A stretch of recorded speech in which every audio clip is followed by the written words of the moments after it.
받을 것이미요. 아멘. 오늘은 마태복음 5장 1절에서 5절 말씀을 본문으로 온유한 자라고 하는 제목으로 함께 말씀을 나눌 때 하나님께서 우리에게 큰 은혜 주시기를 바랍니다. 예수님의 산상수훈에서 팔복을 선언하신 말씀을 우리가 계속 이 시간에 나누고 있습니다. 여기서 한 가지 중요한 사실은 예수님께서 산상수훈의 말씀을 전하실 때 가장 먼저 전하신 말씀이 바로 이 복을 선언하신 말씀이라는 것입니다. 한국어는 동사가 맨 뒤에 있기 때문에 복이 있나니 이렇게 중간에 이 말이 들어가 있지만 헬라어 원문으로는 각절에서 복이 있습니다라고 하는 이 말씀이 가장 맨 앞에 위치하고 있습니다.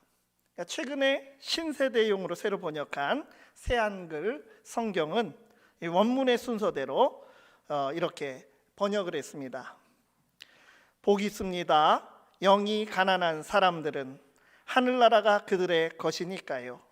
복이 있습니다. 슬퍼하는 사람들은 그들이 위로를 받을 테니까요. 복이 있습니다. 온유한 사람들은 그들이 땅을 물려받을 테니까요. 신세대의 언어로 이렇게 번역을 하니까 어쩌면 조금 어색할 수도 있겠지만 요즘 다음 세대를 위한 번역이 이렇다는 것입니다. 16자를 넘어가지 않도록 한 문장을 또 구성해서 짧게 마치 영화 자막처럼 번역한 것이 새한글 성경입니다. 예수님께서 이 산상수훈의 말씀을 듣는 제자들에게 대부분의 그 메시지는 말씀대로 실천하라고 하는 그런 말씀인데, 그 말씀을 하시기에 앞서서 바로 복 있는 사람들이라고 하는 이 사실을 가장 먼저 선포하고 나서 그 말씀으로 넘어간다는 것입니다. 이것이 하나님께서 우리를 상대하시는 기본적인 원리입니다. 하나님은 축복을 먼저 주시는 분, 우리에게 은혜를 먼저 베푸시는 분이라는 것입니다. 은혜가 먼저이고 거기에 합당한 우리의 응답의 삶이 그 뒤에 요청되는 것입니다. 하나님께서 시내산에서 모세를 통해서 이제 십계명의 말씀을 주셨을 때 그 시점도 이미 하나님께서 하나님의 백성들을 애굽에서 건져내서 그들을 구원하신 다음에 비로소 이 십계명의 말씀을 주셨다는 것입니다. 이 산상설교는 하나님께서 시내산에서 십계명을 모세에게 주신 그 장면을 그대로 재현한 것과 같은 그런 말씀이라고 했습니다. 이번에는 이 땅에 인간의 몸으로 오신 하나님의 아들 예수 그리스도께서 바로 제자들에게 산상수훈을 주시는데 맨 먼저 이 복 있는 사람들이라고 복을 선언하시며 이 말씀을 시작했다는 것입니다. 그러므로 우리가 이 8가지 복선언의 말씀 한 절 한 절은 천국 백성 되기 위해서 이런 사람이 되어서 이런 자격 조건을 가지고 천국에 입장하기 위한 그런 조건으로 우리에게 주신 것이 아니라 예수님과 함께 이미 천국이 우리에게 임해서 우리가 천국을 살아가고 있다고 하는 것을 그러한 복을 우리가 누린다는 것을 선언하고 있는 것이라는 그 말씀입니다. 그러므로 우리가 이 복이 있다는 말씀을 읽으면서 우리는 먼저 은혜를 받아야 합니다. 세상 기준에서 우리가 비록 가난하고 때로는 슬픈 일이 있을지라도 오히려 그런 사람들이 복이 있다고 하시면서 하나님의 은혜를 더욱 크게 경험하는 사람들이라고 예수님께서 선언하여 주신 것입니다. 그러므로 세상 가치에 우리가 넘어지지 않고 천국 백성으로서 자긍심을 가지고 더 담대하게 그리고 철저하게 계명을 지키며 경건하게 살아가라고 그 이어지는 주옥 같은 산상수훈의 말씀이 우리에게 이제 주어지게 되는 것입니다. 오늘 본문으로 주신 세 번째 복선언, 온유한 자는 복이 있나니라고 이 복선언도 우리에게 주셨습니다. 주님께서 복이 있다고 하신 심령이 가난한 자, 애통하는 자는 온유한 자이기도 한다는 것입니다. 오직 하나님 앞에서 도우심을 구하는 마음이 가난한 자, 또 죄에 대해서 애통이 하는 자, 그는 하나님 앞에 온유한 자이며, 그러므로 당연히 사람들 앞에서도 온유한 자로 그는 살아가게 될 것입니다. 온유한 사람은 우리말로 한다면 어진 사람에 가까운 그런 의미가 그 의미를 찾을 수 있다고 합니다. 우리나라가 초코파이로 유명한데, 초코파이에 정자가, 이 정자를 새겨서 사람들이 많은 또 호응을 하고 잘 팔리고 있는데, 이 나라마다 다르다는 것입니다. 일본에서 파는 초코파이는 아름다울 미자를 거기 새겨놓고, 중국에서 파는 초코파이에는 인자, 어질 인자를 거기에 새겨 놓았다고 하는 것입니다.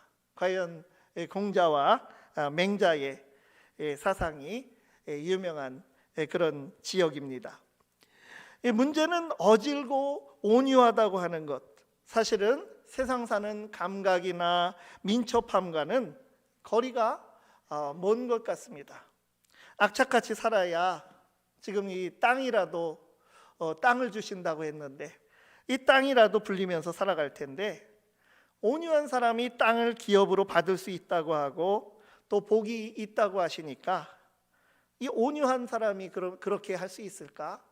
현실감이 없는 그런 말씀으로 들리기도 하는 것이 이 말씀이라는 것입니다.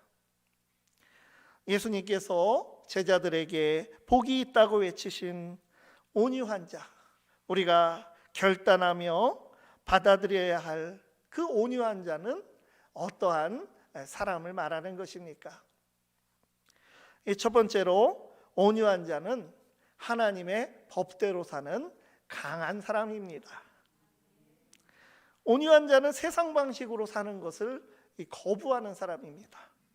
온유한 자의 강함이라고 하는 것은 세상 방식대로 사는 강함을 뜻하는 어떤 포악함을 거부하는 강함이라는 것입니다.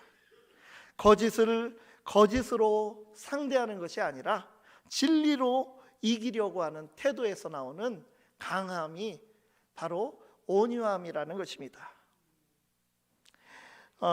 어질다는 말이 나왔으니까 맹자의 말씀을 한 번 더 우리가 보면, 인자무적이라는 말이 있습니다. 어진 사람은 널리 사람을 사랑함으로 천하에 적대할 사람이 없다라고 하는 이런 뜻입니다. 이것이 바로 어진 자가 강하다고 하는 말, 이 말은 온유한 자가 강한 사람이라고 하는 우리 성경의 말씀과 상통하는 그런 말씀입니다. 온유한 자는 하나님과 하나님의 뜻, 하나님의 법도를 저버릴 수 없기 때문에 세상의 악함 앞에서 비록 무력해 보이지만, 하나님께서 아무리 침묵하시는 것처럼 보일지라도 이 세상을 하나님께서 궁극적으로 하나님의 법대로 바로 잡으실 것이라고 하는 것을 굳게 믿고 또 믿을 수밖에 없기 때문에 이 세상을 하나님의 법대로 통과해 가려고 하는 그런 강인한 사람이라는 것입니다. 다윗은 하나님의 온유하심이 자신을 크고 강하게 하셨다고 고백했습니다. 주의 오른손이 나를 붙들고 주의 온유함이 나를 크게 하셨나이다. 구약 성경에서 온유하다고 하면 떠오르는 인물이 한 사람 있지 않습니까? 바로 모세라고 하는 사람입니다. 민수기 12장 3절에 유명한 모세에 대한 평가의 기록입니다. 이 사람 모세는 온유함이 지면의 모든 사람보다 더하더라. 모세의 인생을 보면 첫 번째 40년 애굽의 궁에서 첫 번째 40년을 보내고 나서 40세에 애굽 사람을 죽인 현상 수배자가 되어서 그는 광야로 쫓기는 인생이 됐습니다. 그 광야에서 40년 동안 있으면서 모세는 가난해지고 또 많이 애통해하는 그런 세월을 보냈고, 모든 것이 마음먹은 대로 되지 않는다고 하는 것을 알고 이제 그는 온유한 자로 돌아와서 하나님이 이스라엘 백성을 구원하실 때 거기에 지도자로, 사명자로 쓰임받게 되었습니다.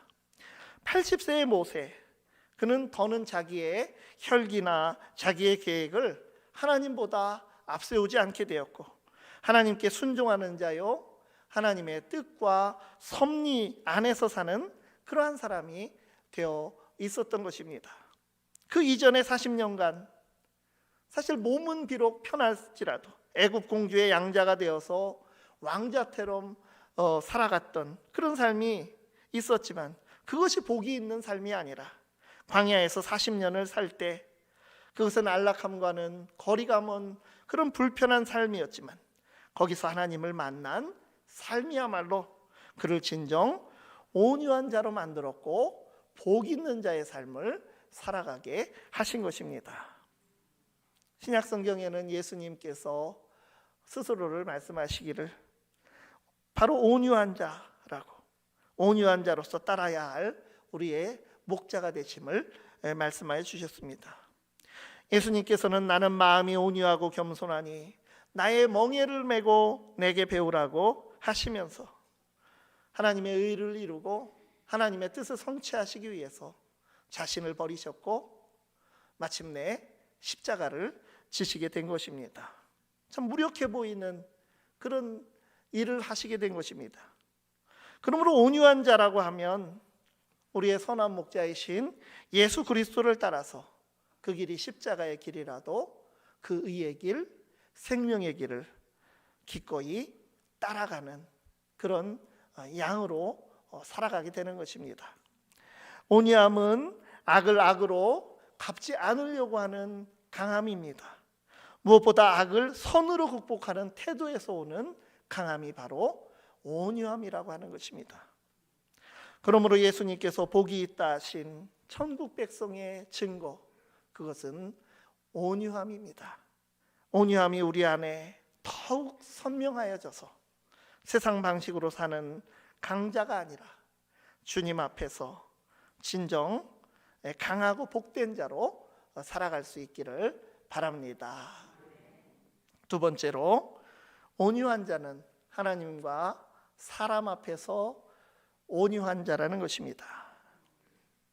온유한 자는 얼마나 우리가 하나님 앞에서 부족하고 연약한 존재인지를 아는 사람입니다. 만약 우리가 많이 소유하고 또 부족한 것이 없다면 아마 하나님 없이도 잘 산다고 할 것입니다.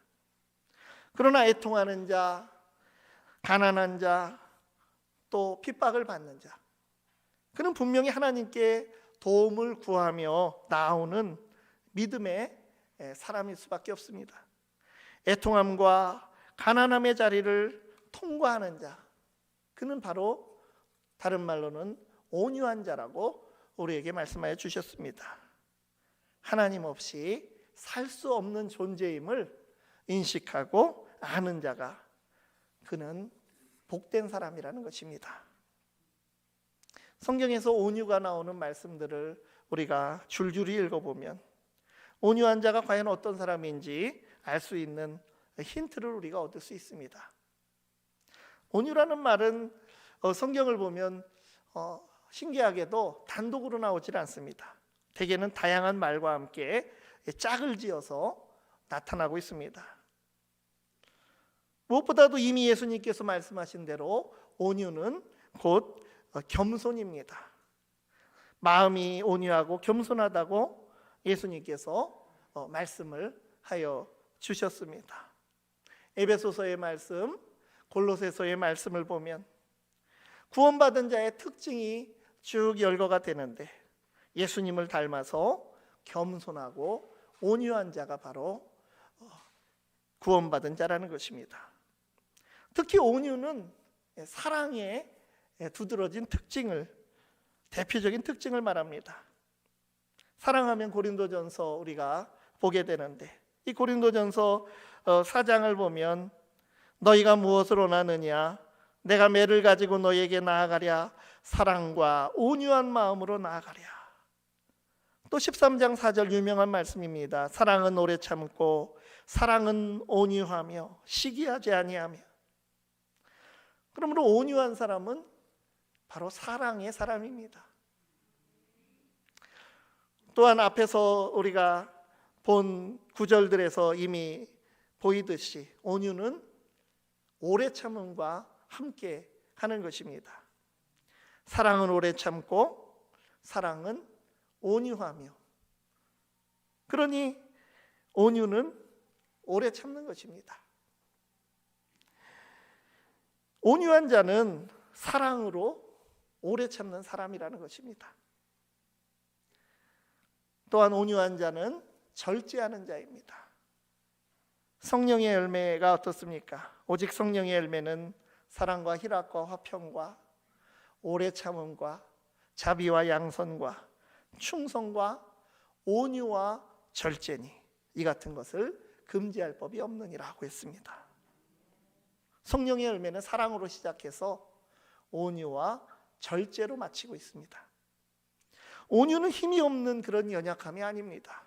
힘이 있지만 절제할 줄 아는 것, 그것이 바로 온유라는 것입니다. 성령께서 우리에게 주시는 그런 인격적인 모습입니다. 온유한 자는 또한 관용이 있는 사람들입니다. 우리가 천국 백성으로 온유하다면 오늘날 우리 삶에서 관용이 나타나야 합니다.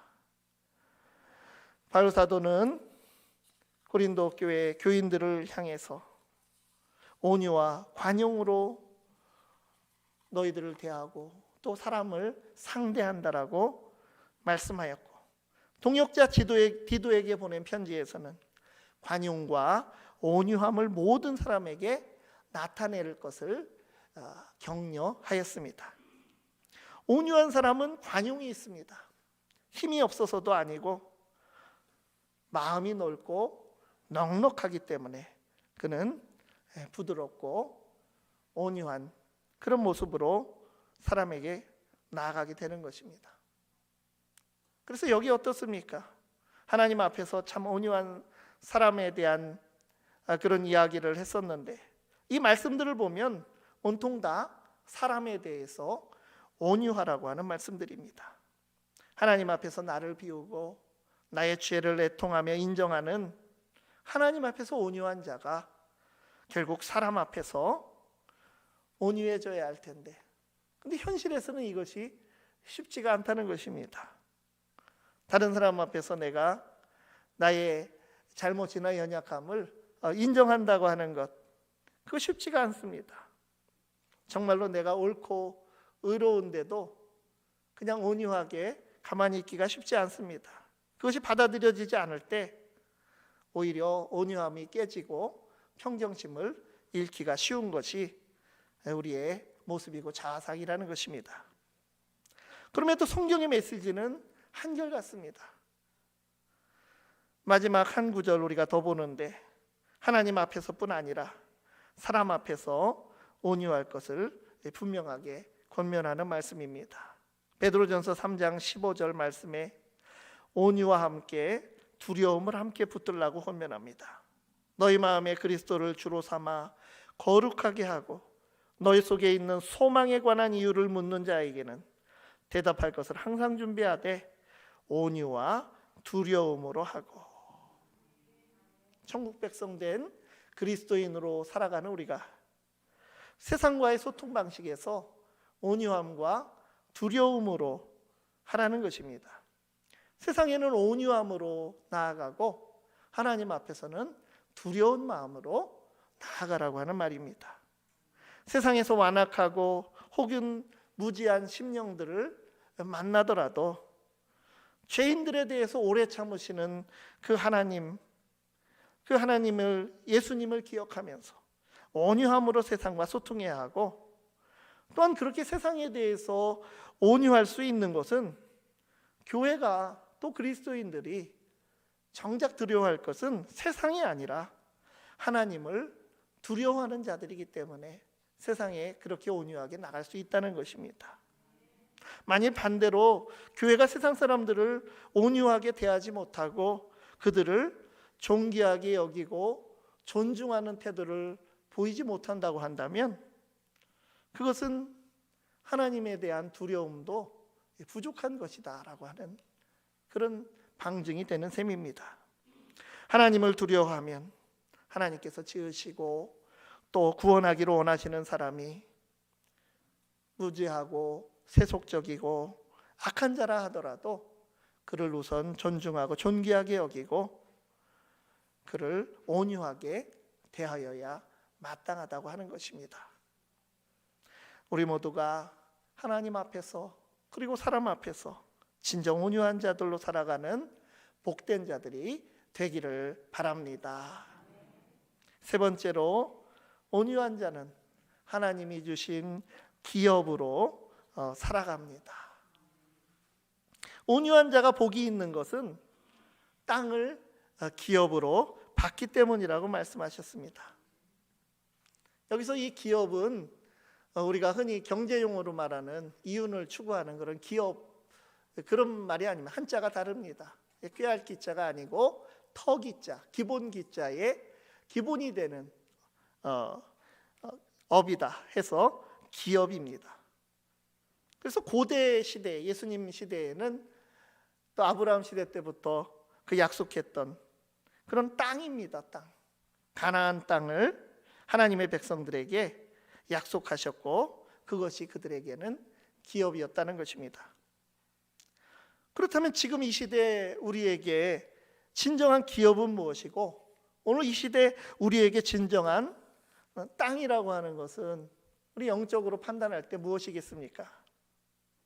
한 가지 우리가 성경에서 힌트를 얻는다면 구약 성경에서 나온 그 땅, 이 기업이라고 하는 말에는 그것을 자신이 분배받았다고 해도 그것이 자신의 것이 아니라는 사상이 거기에 들어 있습니다. 하나님의 것을 맡아서 그것을 통해서 살아가는 것이 바로 이 땅이라고 하는 것이고 기업이라고 하는 것이었습니다. 그래서 그 사람이 어려움 공궁에 처해서 땅이 저당 잡히고 땅이 다른 사람에게 혹시 넘어가더라도 희년이 되면 그것을 다 되돌리라고 하는 그런 제도가 성경에 들어있고 요즘에 토지 공개념이라고 하는 이런 말도 사실은 성경에서 기원이 된 것입니다.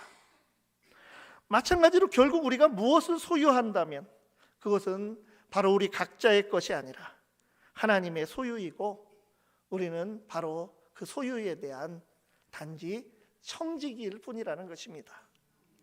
우리에게 기업은 하나님이 주인이 되시며 우리에게 은혜의 선물로 주신 것들이 바로 기업이라는 것입니다.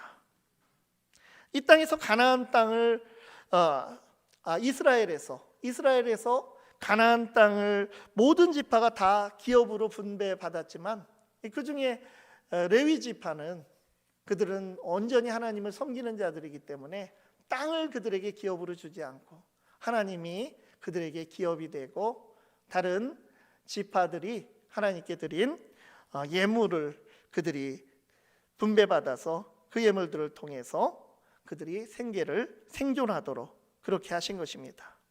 하나님의 일을 하는 레위 지파에게는 하나님이 기업이었다고 하는 것이 오늘날 우리에게도 교훈을 주는 것입니다. 다시 예수님으로 돌아가자면 예수님은 어떤 분이십니까? 예수님은 모든 것을 하나님께 받은 분이셨습니다. 그런데 예수님이 공생애를 시작하실 때 마귀가 시험을 걸어왔을 때 그런 시험이 있었습니다. 온 천하 만국을 예수님께 보여주면서 한 번만 나에게 절하면 이것을 다 주겠다라고 했습니다. 그러나 그 시험을 걸어올 때 분명하고 단호하게 예수님께서는 아니오라고 하시며 말씀으로 물리치셨습니다. 첫 단추를 잘못 끼우면 예수님의 공생애의 삶은 처음부터 그것은 엉망진창이 되는 것이었습니다. 예수님께서는 나는 마음이 온유하고 겸손하니라고 그런 말씀을 하시기 바로 직전에 바로 마태복음 11장 27절에 그런 말씀하셨습니다. 내 아버지께서 모든 것을 내게 주셨다. 하나님의 아들이신 예수님은 하나님의 나라의 그 기업을 다 물려받으신 것입니다. 그럼에도 주님은 십자가를 지심으로 선으로 악을 이기시는 모든 것을 포기하시는 그 길로 걸어가신 것입니다. 우리에게도 하나님의 자녀가 되는 권세를 주셨습니다. 예수님이 상속자이시면 우리에게도 그 분깃이 있습니다. 주님처럼 하나님이 주시는 영원한 기업이 우리에게도 있는 것입니다. 이 땅에서 하나님 예수 그리스도를 기업으로 삼아서 살아가고 장차 우리에게 새 하늘과 새 땅이 예비되어 있습니다. 영원한 기업, 그것이 온유한 자에게 주어지신다고 하는 이 말씀을 우리에게 주님께서 선언하여 주셨습니다. 우리가 어떤 것을 소유한다고 하더라도 그러므로 우리는 온유함이 있어야 합니다. 온유함으로 행하는 사람은 자기에게 주어진 그 어떤 능력도 자기의 욕심대로 사용하지 않고 주인이 되시는 하나님을 위해서 사용하고 또 하나님께서 하라고 하신 대로 이웃을 위해서 사용하게 되는 것입니다. 스스로가 청지기라고 하는 것을 알고 받은 바 모든 것이 하나님의 은혜라고 하는 그것을 분명하게 아는 사람이 바로 온유한 사람이 될 수 있는 것입니다. 높은 자리, 권력, 많은 소유, 고상한 지식을 얻게 되더라도 문제는 그 모든 것을 온유함으로 우리가 감당할 수 있는가에 그 가치가 달려 있는 것입니다. 강함을 절제하고 겸손하게 사용할 수 있고 관용하며 살아감, 거기에 하나님이 주인이시며 모든 것이 은혜로 주어진 것을 아는 온유함 가운데 이러한 우리의 모습이 나타날 수 있는 것입니다. 온유한 자가 진정 복 있는 사람이고 그는 강한 자라고 말씀하십니다. 온유하신 주님을 닮아가고 또한 성령 충만함으로 온유함이 풍성히 드러나는 우리 모두의 삶이 될 수 있기를 간절히 바랍니다. 기도하겠습니다. 하나님 아버지, 온유하고 겸손하신 예수님을 닮기 원합니다. 온유함 속에 큰 복이 있고 세상에서 진정 승리할 힘이 있음을 믿습니다. 온유한 천국 백성으로 선하신 역사를 이루며 영원하고 풍성한 기업의 영광을 누리게 하옵소서. 예수님 이름으로 기도드리옵나이다. 아멘. 우리 찬송 435장을 함께 드리시고 준비하신 예물 봉헌하시겠습니다.